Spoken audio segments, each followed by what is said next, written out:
Good evening, everybody. Welcome to my channel. Today we're going to be reviewing the Royal Enfield Continental GT650.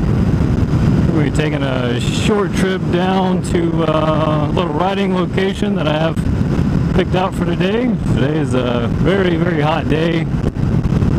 I have already switched into my summer gear, which is helping out a bit.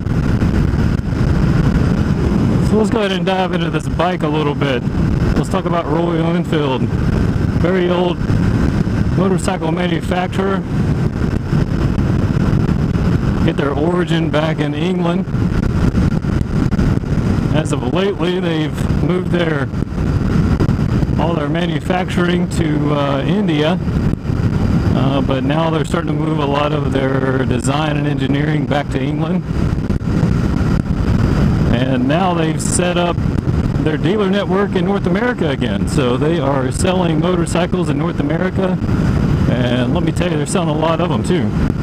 And probably for good reason. So this video, we're going to talk about whether or not the Royal Enfield is a buy or should you pass on it. And a lot of that's going to depend on what you're looking for in a motorcycle. So real quick, let's talk about classes of motorcycles. What is the GT650? Where does it fall into the infinite lineup of motorcycles that's being produced today? There's a deer.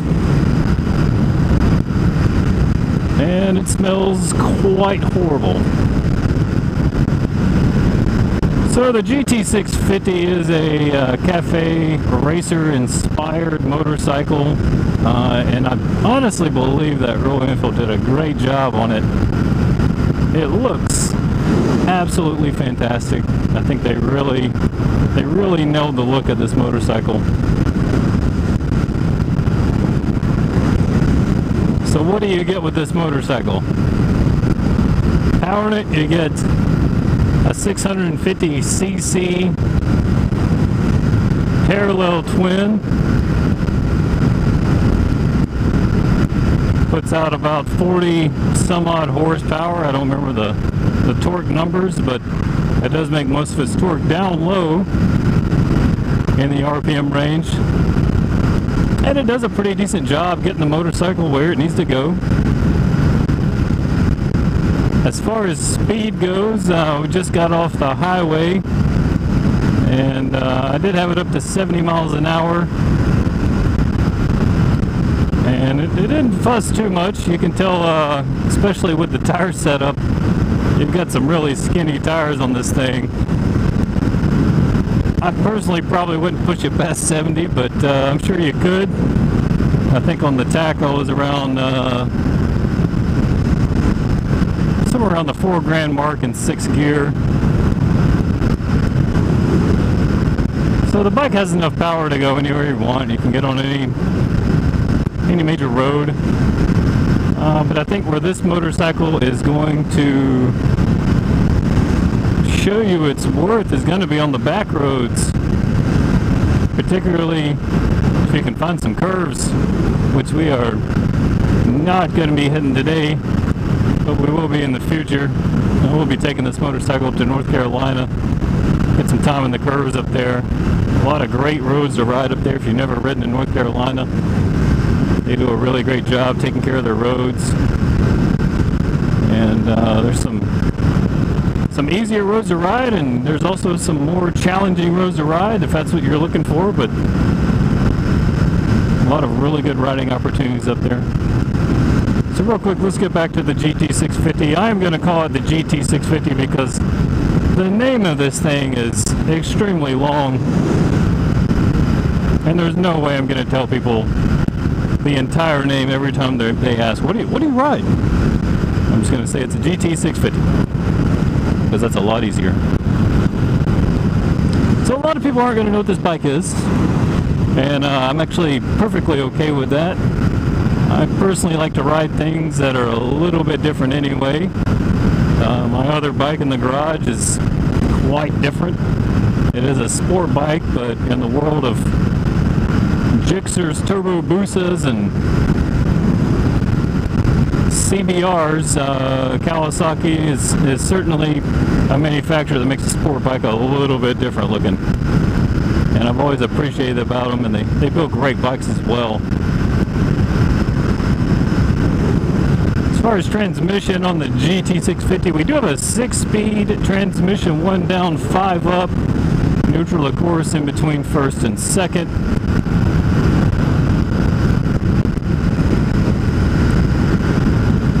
Controls on this motorcycle, the clutch actually feels really good. I read that it has a slipper clutch on it. The engagement point is nice. As far as the throttle goes, calibration is well done. And overall, this motorcycle rides extremely smooth. I don't get a lot of vibration on the handlebars that I see from my sport bike. I mean, that thing will rattle your teeth out of your head. But overall, it's just a very smooth ride. So as far as what do you get on this motorcycle? Well, you get a motorcycle with a little gauge pack up front, and that's about it. Not a lot of tech on this motorcycle. It does have anti-lock brakes, which is very surprising on a motorcycle at this price point.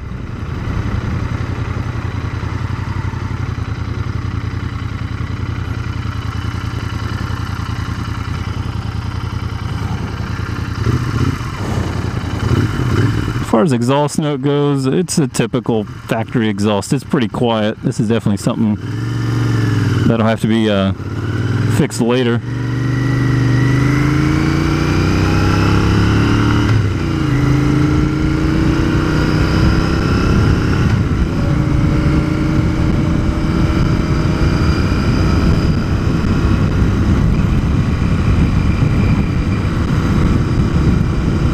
So controls are nice, no issues there. As far as controllability of the motorcycle, it is quite nimble. Very quick to react to the controls. If I put a little weight in the bars, a little weight in the pegs. Let's grab another gear real quick.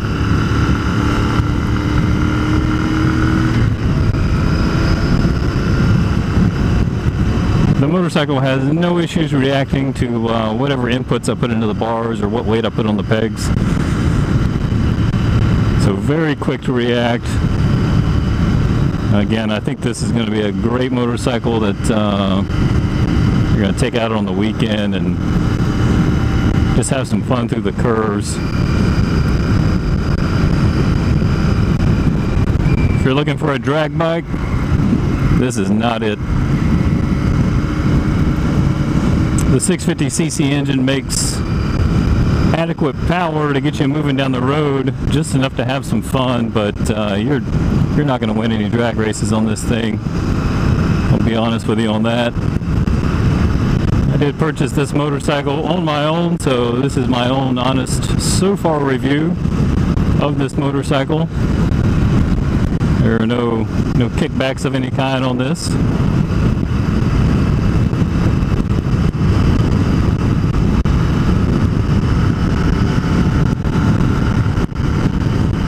As far as complaints that I've seen from forums and comments down in the YouTube section, the only thing I've seen so far is people complain about the fuel gauge. They say that it does not accurately keep up with the motorcycle at the rate that it actually consumes fuel. I think they said it at the fuel gauge will show that you're empty sooner than you are. I'll be honest, my other bike doesn't have a fuel gauge. You get a fuel indicator light that tells you when you're low on fuel, but even that, I honestly don't think it's that accurate either. So for me, that's a non-issue. That's something, if you want car amenities that you're used to in your car or truck, this is not your motorcycle either. So So this is going to be more your bare bones motorcycle, which for some of us out there, that's exactly what we're looking for. We don't want the tech, we don't want computers telling us how to ride and affecting what we're doing. One, I don't think this motorcycle needs it. It doesn't generate nearly enough power. You don't need traction control, for example. I can't think of any reason why you would ever need that on this motorcycle. But what that does is it helps the price point immensely whenever you see it on the showroom floor. So let's talk about this bike's #1 selling feature. This bike in this trim, this is the Dr. Mayhem Edition. And I think between the different models or trims, I believe I just call them models. The only thing different is the paint scheme on each one. I don't think there's any difference in the motorcycles mechanically whatsoever. This is the Dr. Mayhem Edition, and MSRP on it is $6,200. That's right. That makes this, I believe, the cheapest motorcycle in its class.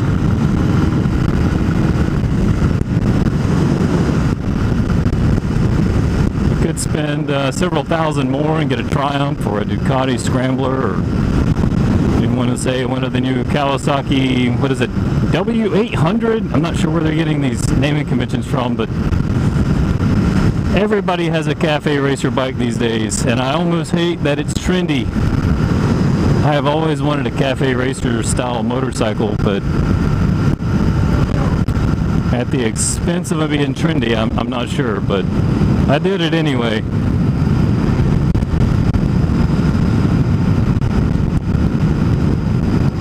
Once we get to our final destination up here, we will do a quick walk around of the motorcycle, let you check that out.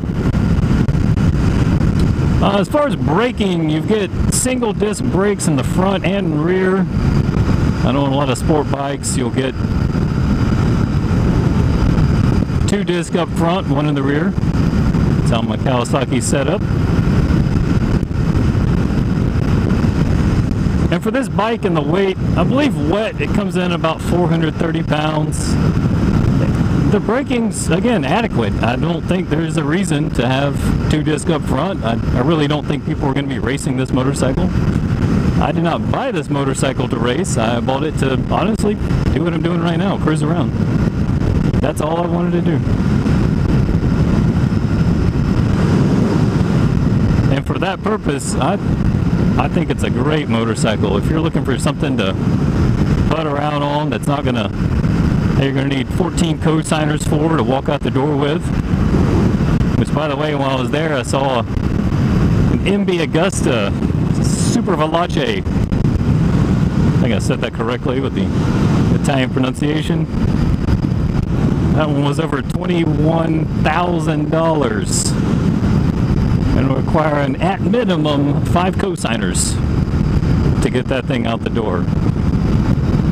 Absolutely insane, the prices of motorcycles these days. That's why in 2021, I think this right here, this thing's a winner. So as far as sales in the US, Royal Enfield is, I think, doing really well on sales of this motorcycle. They're attracting new riders, which I do believe this would be an amazing first motorcycle for a beginner rider. They're also attracting riders like me that's been riding for, upwards of 16, 17 years. Again, I just wanted something fun. I didn't want something super uncomfortable, and it doesn't need to do 0 to 60 in 2.9 seconds. I think I've finally reached that point in my life where I'm okay with going a little slower.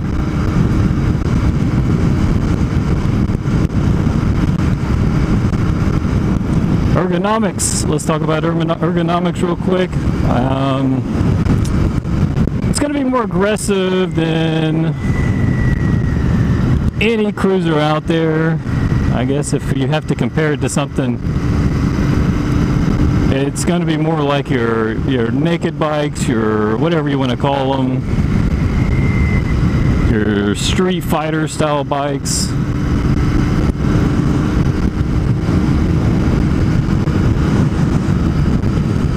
legs are up, but they're not too bad. They're not too high. My knees aren't cramped. I'm 6 foot tall and I'm not gouged up into the tank.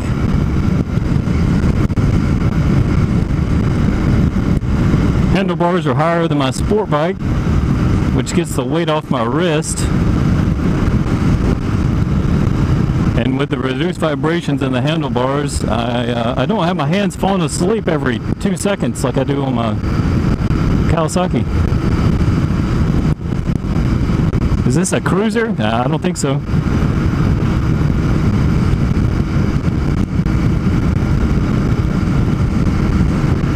That's not what I would use it for. I wouldn't go for a very long trip on this.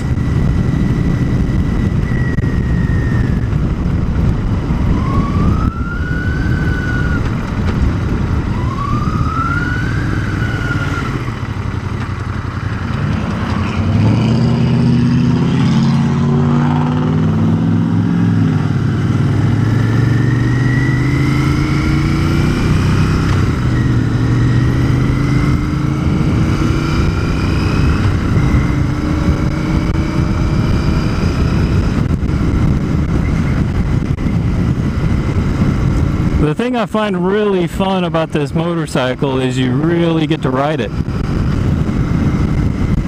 And what I mean by that is when I'm on my sport bike with this big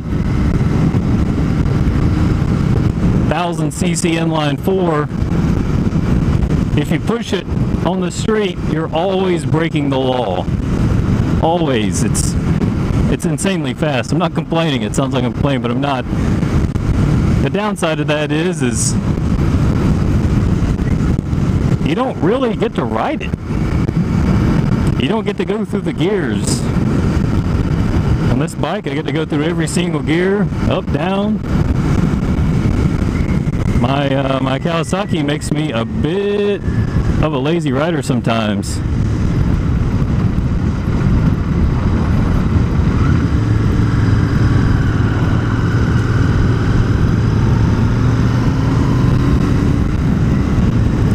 Because the gearing's so tall on it, you can get away with not changing gears, and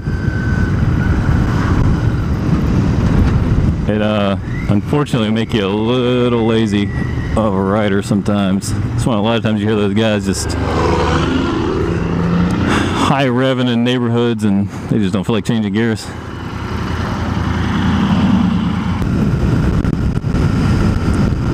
I'm catching the bike's shadow, or its silhouette,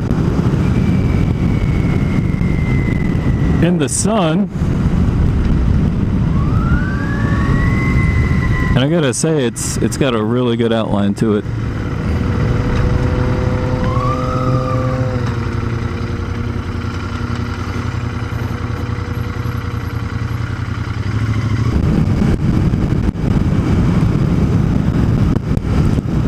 I do feel like this is a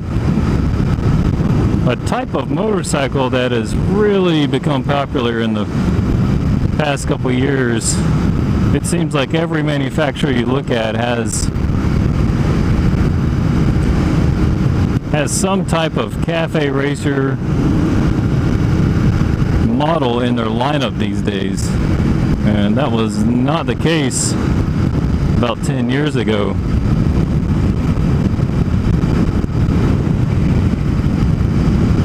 For somebody like me that's always had an appreciation for the cafe racers, it is nice to see. Again, like I said earlier, I'm almost at the same time. It's unfortunate that it's become a trendy model now.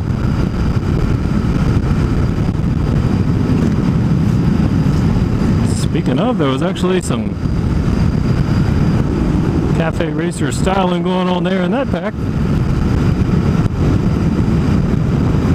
Always nice to see.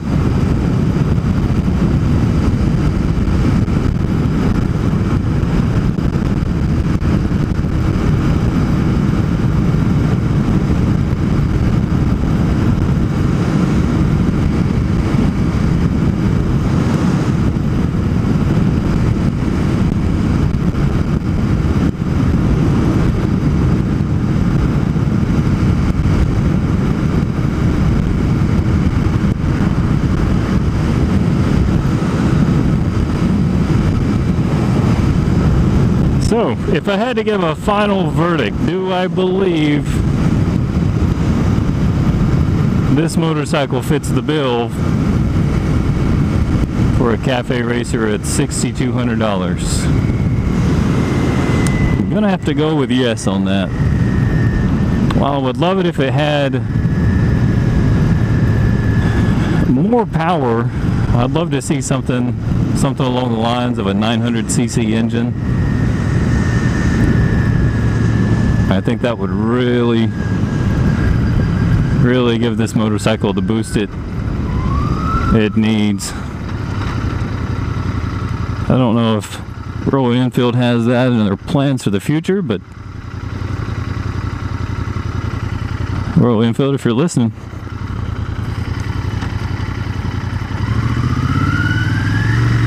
let's give this thing some power.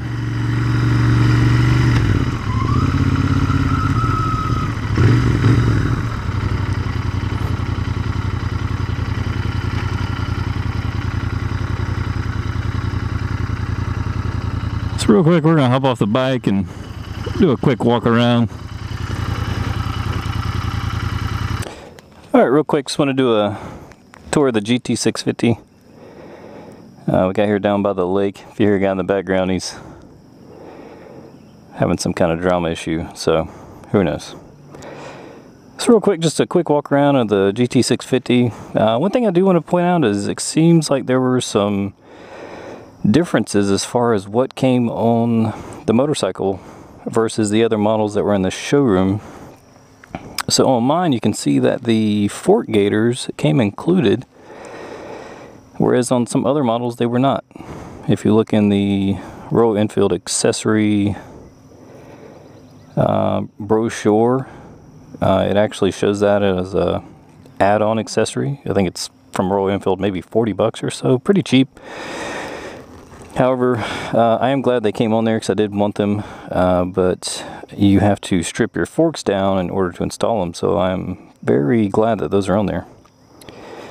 One of the other differences that I saw inside the showroom floor was the tires. So real quick, these are some tires I've never heard of in my life. Doesn't mean they're not possibly good tires.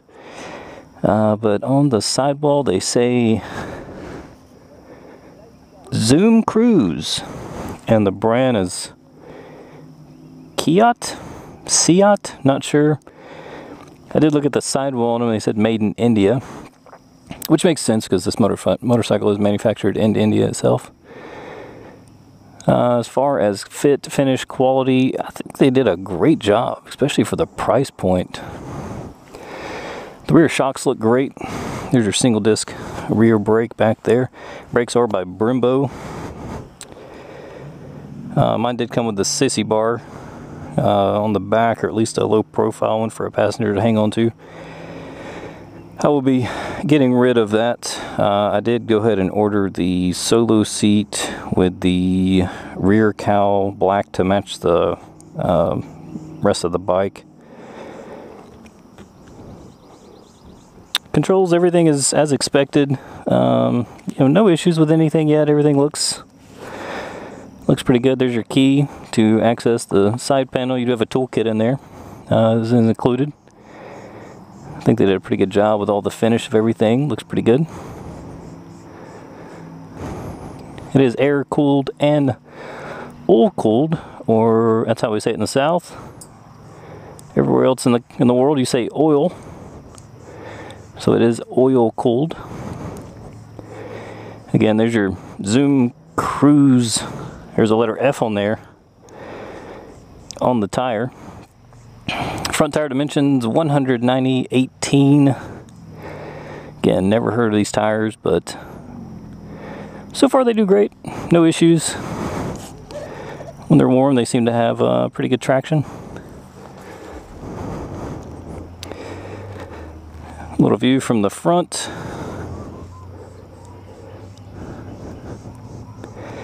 I will be changing out these mirrors, these DOT pleasers. Those will have to go.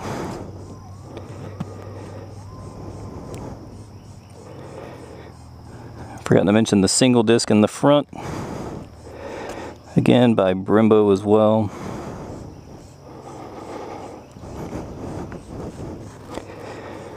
It is a chain drive.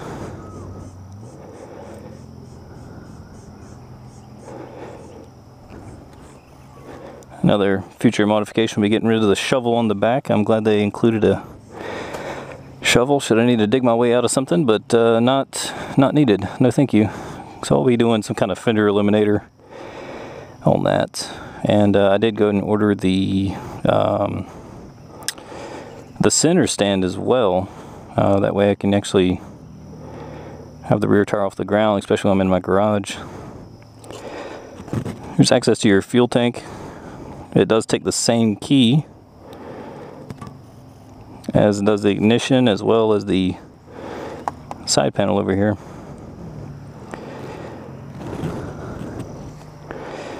So that's pretty much it. We're gonna go and wrap it up here.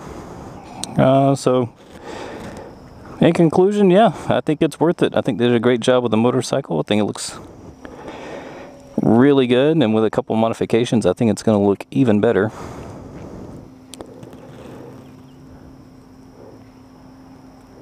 But if you want to follow more motorcycle content, go ahead and subscribe to my channel.